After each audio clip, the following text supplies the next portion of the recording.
Pondes.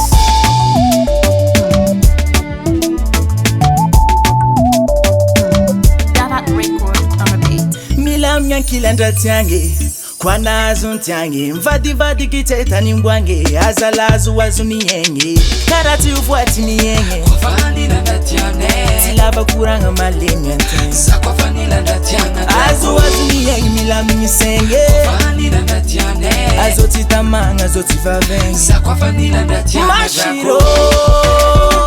Angila ndatianga radila mashiro Milamini kova kila Mashiro Somatono zaradila mashiro Fuktamtami matia salama Mashiro Angila ndatianga radila mashiro Milamini kova kila Mashiro Somatono zaradila mashiro Fuktamtami matia salama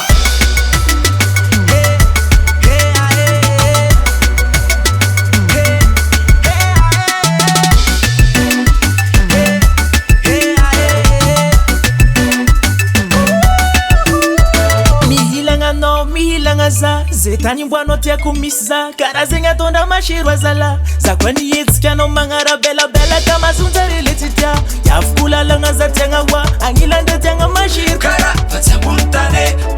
Netifa pare zitiano wato Simangi nuze metiamno Adoku zitiano wazanga salo Amya kono mbuni mbwanya banyako Gizura mashirwa kumato Kiti mile fiti kwa tiamno Angilanda tianga murati la fiti Subkuza izi kwa karati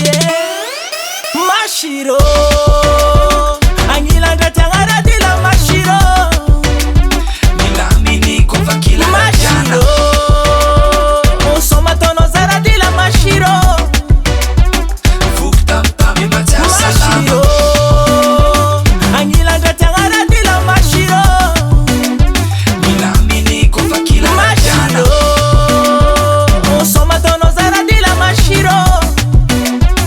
Fuktamtami matia salama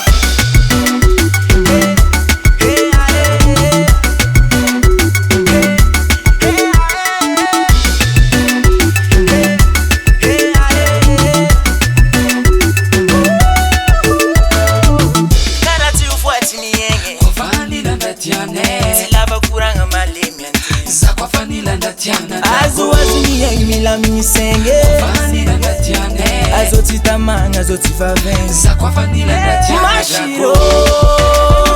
Angila ndatianga radila mashiro